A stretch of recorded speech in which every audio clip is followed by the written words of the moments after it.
Hey everyone, welcome back to Sip and Talk. Good to be back. So we got this message from a listener in Taiwan recently, pointing us to some pretty classic Chinese state propaganda that's making the rounds online. Oh, yeah. What was it this time? It's this whole thing about the 5 big benefits for Taiwan if unification happens. You know, the list. The famous 5. Let me guess. Better transportation, saving money on military stuff, a booming economy, sharing in China's glory, and peace. You got it. Exactly those 5.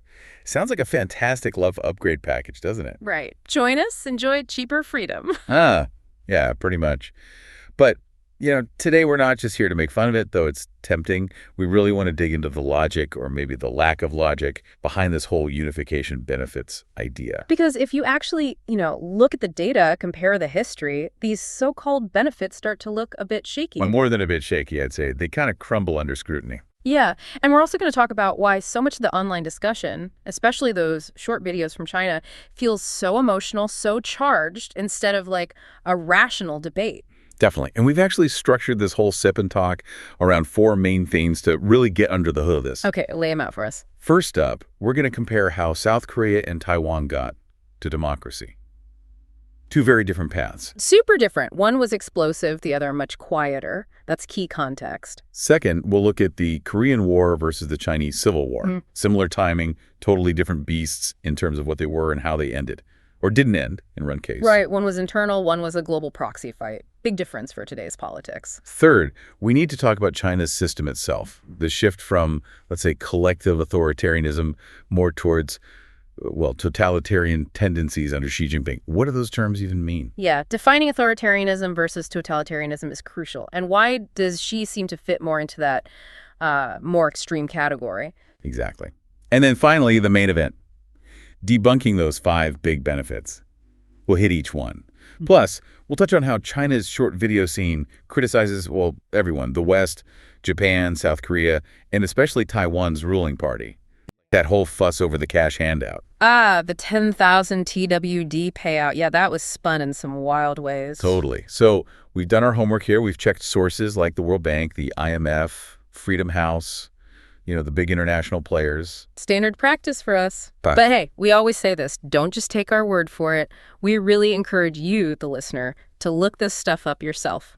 Be skeptical. Definitely. Check the data, form your own view. And we'll try to break down some of the sillier points with, everyday examples, like that line about stop buying U.S. weapons and save money for welfare. Oh, man, that one kills me every time. Right. It's just, wow. Imagine this. Okay.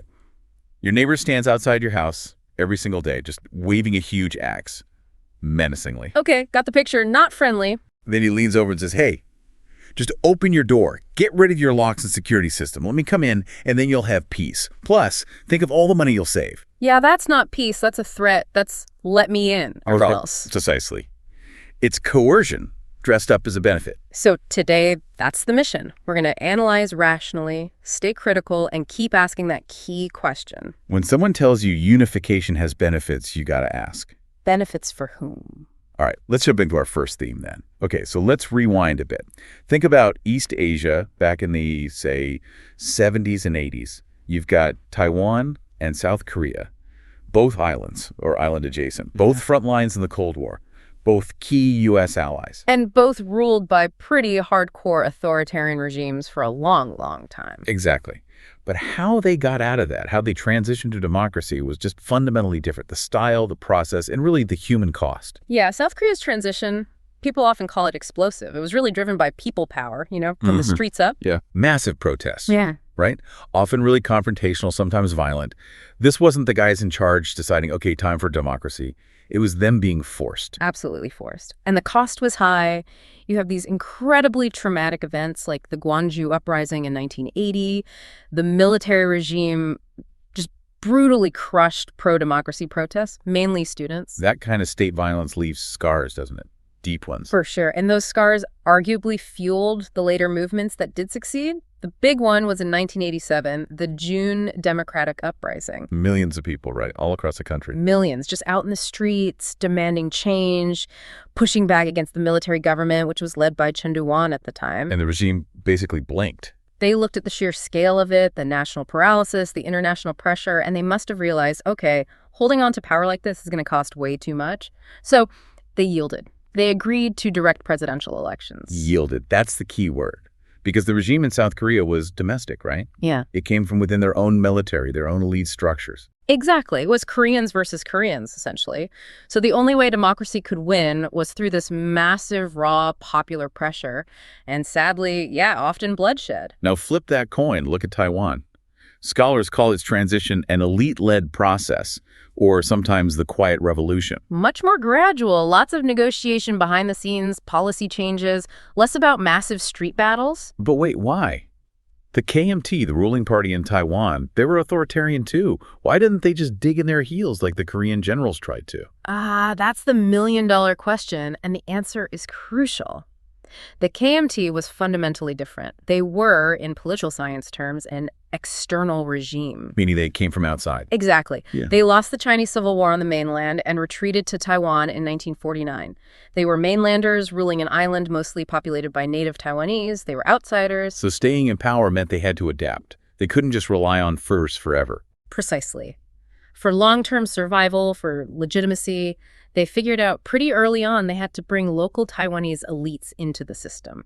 Business leaders, intellectuals, local politicians. So the moves by Chiang Ching-kuo to open things up internally, then lifting martial law in 1987, and later the constitutional stuff under Lee Teng-hui, that wasn't just being nice. Not entirely, no. It was smart politics. It was calculated survival, an external regime realizing it needed to localize, to integrate, to survive long term. And that created the space for things to change more gradually. Yeah, it allowed for political liberalization bit by bit. Right. Power could be negotiated, transferred in a more managed way, which is how you eventually get to the first direct presidential election in 1996 without the same level of upheaval as Korea. Makes sense. That's why the social cost was lower in Taiwan. Even big protests like the Wild Lily student movement in 1990 ended with dialogue, not tanks. Right. Peaceful negotiation became the model, unlike the crackdowns in Korea. So two very different stories.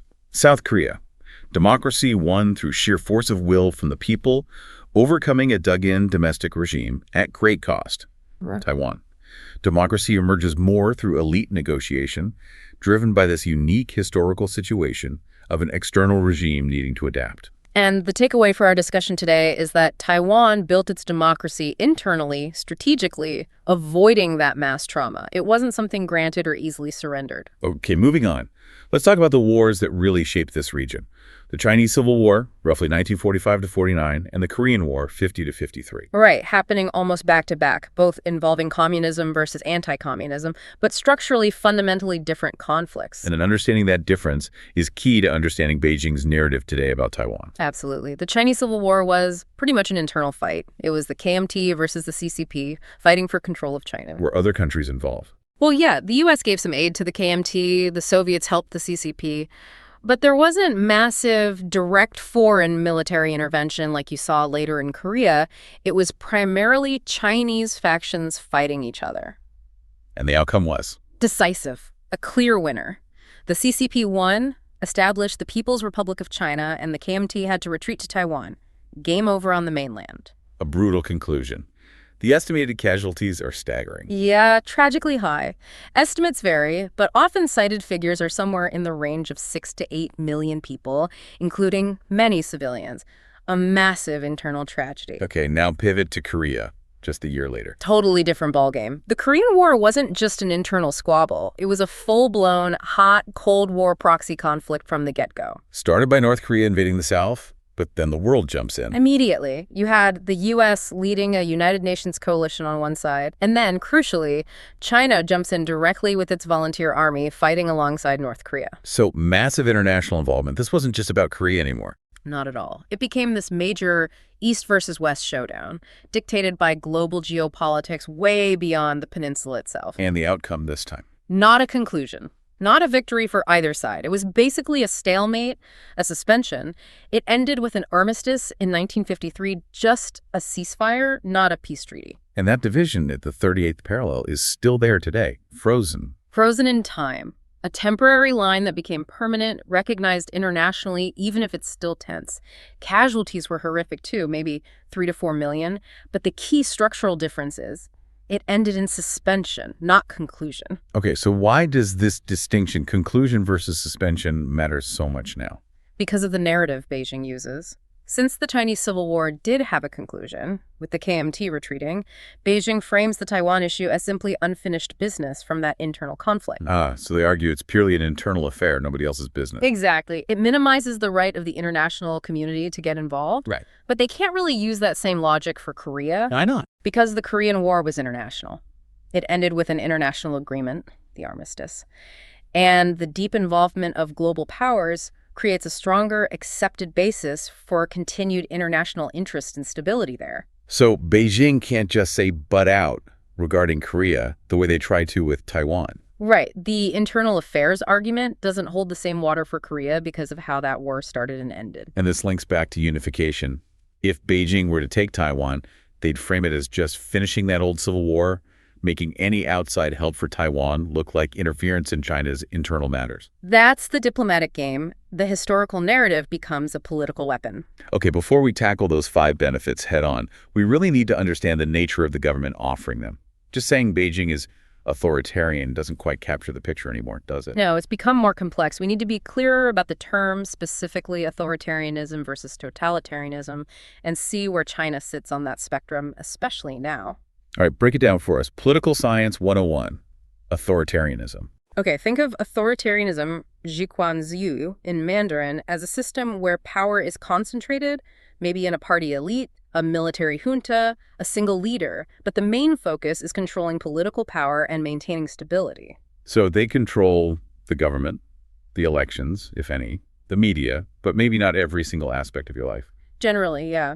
Authoritarian regimes often allow some limited private space, social life, maybe economic activity, as long as you follow the golden rule, don't oppose the regime, stay quiet politically, focus on your business or family, and they might leave you relatively alone.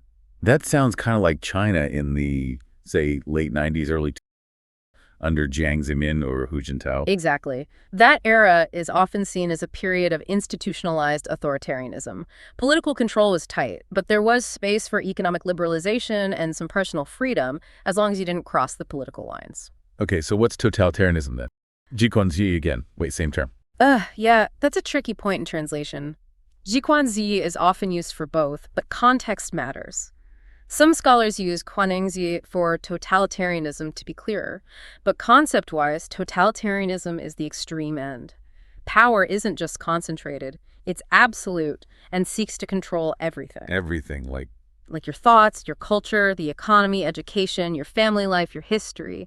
There's no private sphere safe from the state's reach. And the demand isn't just, don't oppose me, it's you must believe me. You must actively participate in the ideology. Think Stalin's Soviet Union or Mao's China, especially during the Cultural Revolution.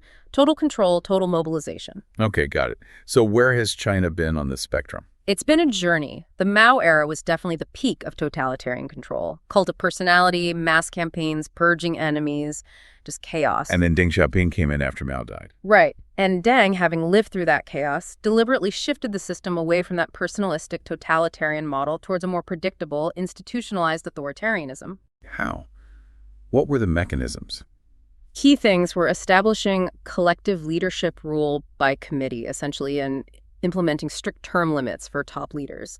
The idea was precisely to prevent another Mao figure from emerging and causing that kind of devastation again. So the Jiang and Hu eras were the result of that, trying to keep power collective and rule-based within the party structure. Exactly. That was the model for a couple of decades. But now we're seeing a major shift back under Xi Jinping, a reconcentration of power. Moving back towards the totalitarian end of the spectrum. That's how many analysts see it. The single biggest, most undeniable sign was in 2018 when they amended the Constitution to remove the 2-term limit for the presidency. Yeah, that was huge. Basically opened the door for Xi to rule for life. It symbolically dismantled those post-Mao guardrails against personal dictatorship. So now, scholars often describe the system as personalized authoritarianism. It might not be full-blown Maoist totalitarianism in terms of, say, mass street chaos, but it has very strong totalitarian leanings. What are those leanings? What does that look like in practice? You see it in the intense focus on ideological conformity, the demand for absolute personal loyalty to Xi as the core leader. The pervasive digital surveillance, think Skynet, social credit systems controlling information, cracking down on any dissent, even in universities or private companies. It's a systematic effort to control thought and behavior. It feels like the space for just being quiet and minding your own business is shrinking. It definitely seems that way. The pressure to actively support the party line, to demonstrate loyalty, is much higher. You know, there was that anecdote floating around social media about President Trump supposedly saying he wished his cabinet was as obedient or maybe afraid of him as Xi's officials seem to be. Yeah, I saw that too. Whether the quote is perfectly accurate or not, it captures that perception from the outside, the perception of extreme personalized power where officials seem to display total deference, maybe even fear. That's a hallmark of moving away from institutional rules towards personal dominance. So the system offering these benefits to Taiwan isn't the collective leadership China of 15 years ago. It's a system increasingly defined by one leader's power and ideological demands. Exactly. And that context is absolutely critical when evaluating the promises being made. All right, let's get to the main course. We've got the background. Taiwan's homegrown democracy, the different war legacies, China's shift towards this personalized, almost totalitarian system. Now, let's tackle those 5 benefits head on. And let's just start with the big picture absurdity, right? The core economic reality. They're talking about a regime China with a GDP per capita around, what, $13,000 USD? Roughly, yeah. IMF estimates put it around $13,314. Okay, 13K. And they're promising to uplift and enrich Taiwan, which has a GDP per capita of around 37,000 USD. So Taiwan's is about 2.8 times higher per person. It's like the guy living in a shack offering to renovate your mansion. The basic premise is just upside down. Okay, let's go through them one by one. Benefit number 1, transportation and infrastructure. Build all the things. Yeah, the promise is China will come in, build amazing high-speed rail, maybe even tunnels straight through the Central Mountain Range, and do it all super cheap and efficiently. Okay, red flags immediately. First off, quality. Taiwan's infrastructure is already top-notch, isn't it? Yeah, the World Economic Forum consistently ranks Taiwan's infrastructure quality very high, like 15th globally. China's ranking much low, around 39th. Taiwan already has excellent roads, rail, ports, including incredible engineering like the Snow Mountain Tunnel, which is almost 13 kilometers long. So step 1, Taiwan doesn't really need a massive infrastructure overhaul from China. Step 2, that Central Mountain Range idea. That's just fantasy engineering, basically. We're talking about one of the most geologically complex, seismically active mountain ranges in the world, tunneling high-speed rail through that. The cost would be astronomical, right? Trillions of new Taiwan dollars. Easily. And the risk? Unbelievably high. Forget budget overruns. You're talking about massive safety risks. It makes projects on the mainland look simple by comparison.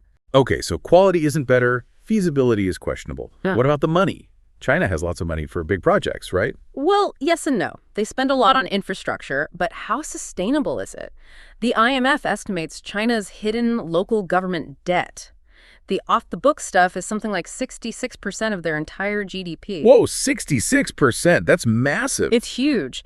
They're dealing with major domestic debt issues, often linked to exactly this kind of infrastructure spending, which sometimes leads to those infamous tofu dreg quality problems we hear about, projects built shoddily because of corruption or rushed schedules. So they don't really have the spare cash or the proven quality track record to swoop in and fix Taiwan's already excellent infrastructure. Not really. The promise is basically, let us replace your world-class system with potentially lower-quality, seismically risky projects financed by debt we can't really afford. It makes no sense. Okay, benefit number 2. Save money on military spending. Get rid of those pricey American weapons. Ah, yes. The axe-wielding neighbor's financial advice again. Put down your shield, save money. How much does Taiwan even spend on defense, relatively? It's around 2.45% of its GDP. Which sounds like a lot, but compare it to China. China's official military budget, according to Saipari for 2025, is around $296 billion USD. Billion with a B. How does that compare to Taiwan's total? It's roughly 15 times larger than Taiwan's entire defense budget. Okay, so the argument is Taiwan gives up its 2.45%, and then what happens to that money? Does it really go to welfare? That's the trap. Taiwan wouldn't just magically save that money. It would stop funding its own defense, designed to protect its democracy. Where would that fiscal space go? It would effectively be absorbed into paying for Beijing's massive military and, crucially, its internal security and surveillance state. So money that currently buys, say, fighter jets to deter an invasion would instead go towards funding things like China's Skynet surveillance system. Or towards the costs of maintaining control over regions like Xinjiang or Tibet. Or towards funding the political officers and security apparatus needed to manage a newly incorporated Taiwan. You're not saving money. You're redirecting it from self-defense to funding your own occupation and the oppressor's military machine. You're trading spending on locks for your door for spending on the bars for your cage. That's a pretty good way to put it. All right, benefits 3 and 4 are kind of linked. Sharing in China's glory and getting huge economic investments. Join the Great Rejuvenation. Again, back to the basic numbers. Why does an economy with $37,000 GDP per capita need investment and glory from one with $13,000? Taiwan's economy is already highly advanced, focused on cutting-edge tech, integrated into democratic supply chains. While China's economy, despite its size, is facing some serious headwinds, right? Property crisis, local debt, youth unemployment. Serious structural issues. Yeah. The idea that Taiwan needs China for economic prosperity is just backward. If anything, Taiwan's challenge is managing its economic relationship with China carefully, not diving in head first. And for the glory part, we have a perfect case study. What happened there after the handover in 1997? They were promised economic benefits, stability, one country, two systems. And look what happened. Hong Kong used to be #1 globally in economic freedom rankings. Now, it's plummeted. Capital has fled. Businesses are wary, precisely because the political promises weren't kept. Beijing eroded the legal autonomy and political freedoms. So the political takeover directly damaged the economic benefit. Absolutely. It showed that you can't separate them. When political liberty goes, the economic dynamism built on rule of law and trust often goes with it. The glory came at the cost of freedom, and that cost tanked the promised prosperity. Okay, finally the big one. Benefit number 5, peace. Unification means no more war threat.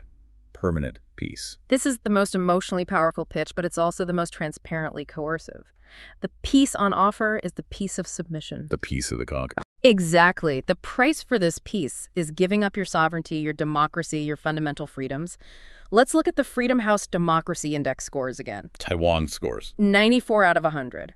A full, vibrant democracy. And China. 9 out of 100. Classified as not free. So the deal is, trade your 94-point democracy for a 9-point authoritarian system, and the reward is that the 9-point system stops threatening you. That's the raw transaction. It's not peace, it's capitulation. It's Right. accepting subjugation as the price for not being attacked by the subjugator. Okay, so we've picked apart the benefits, Yeah. and they don't seem to hold up to data or logic. Mm-hmm. But that still leaves the question, why does this stuff spread? Why do these emotional, often fact-free, short videos gain so much traction online? Yeah, it's not accidental. It's not just random people making angry videos. It's often the product of a carefully managed ecosystem, almost like a bias factory that has several layers working A together. bias factor. Okay, I like that. What are the layers? First, you have to look at the soil it grows in. Layer 1 is the algorithm fertilizer. Meaning the platforms themselves, like Douyin, TikTok's counterpart. Exactly. These platforms are designed to maximize engagement. And what drives engagement? Strong emotions. Yeah. Anger, fear, outrage, hyperpatriotism. Studies have shown emotional content keeps people watching longer, maybe 28 seconds on average for something fiery, compared to maybe 9 seconds for something complex, rational, data-heavy. The algorithm learns this and pushes the emotional stuff because it means more eyeballs, more ad revenue. Emotion is traffic. Okay, so the platform prefers emotion. Layer 2? Censorship scissors. The state isn't passive here. It actively shapes the information landscape. Content that's rational, critical, maybe uses data to question the official narrative, that gets deleted. High deletion rates, sometimes reportedly up to 88% for certain types of analytical content. Wow. But what about the emotional stuff? The stuff attacking, say, the US or Japan or Taiwan? That stuff often gets a pass. Polarizing, nationalistic, angry content can have retention rates close to 98%. It serves the state's narrative, so the censors deliberately cut away the rationality and preserve the polarization. Creating this echo chamber where only the emotional approved messages survive and spread. Precisely. Layer 3 is the educational seeds. This starts way earlier. The Chinese education system places a huge emphasis on patriotism, national history, from the party's perspective, obedience. How much emphasis? Some analyses suggest patriotic or ideological education can make up nearly 18% of the curriculum. Meanwhile, subjects focused on logic, critical thinking, independent analysis, maybe less than 1%, like 0.8% in some cases. So you're basically trained from a young age to accept the official line and not necessarily to question its logical foundation. It certainly fosters compliance over critique, and then layer 4 ties it all together. Social pressure and involution. Involution, that's that intense internal competition, right? The feeling of being stuck in a rat race. Yeah, super high pressure, long work hours, those 996 schedules, or even worse, people are exhausted, mentally drained. Studies suggest that the average person might only have like 12 minutes of real free time per day to actually stop and verify information they see online. 12 minutes, that's nothing. Exactly. So if you're exhausted scrolling on your phone during those few minutes, what are you more likely to engage with?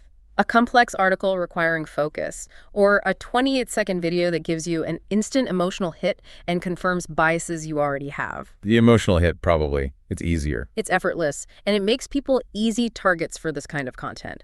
You see these hashtags targeting Taiwan, like the Taiwan glass heart one, getting billions of views. It shows how dominant this emotional, often aggressive language is. That's a really useful framework. Let's apply it to a specific example. You mentioned the Taiwan cash handout earlier. Randy, giving every citizen 10,000 TWD. Right, about $300 or so. How did the bias factory handle that? What was the narrative from Chinese state media and maybe some sympathetic voices? The dominant frame was that the ruling party in Taiwan, the DPP, was just throwing money around recklessly to buy votes. Or, even more dramatically, that this was proof the government was broke, a sign of financial collapse. Implying it was some desperate, maybe even corrupt decision made solely by the ruling party. Exactly. It fits the narrative of a failing, incompetent democratic government. But what was the reality? It was way more complicated. How so?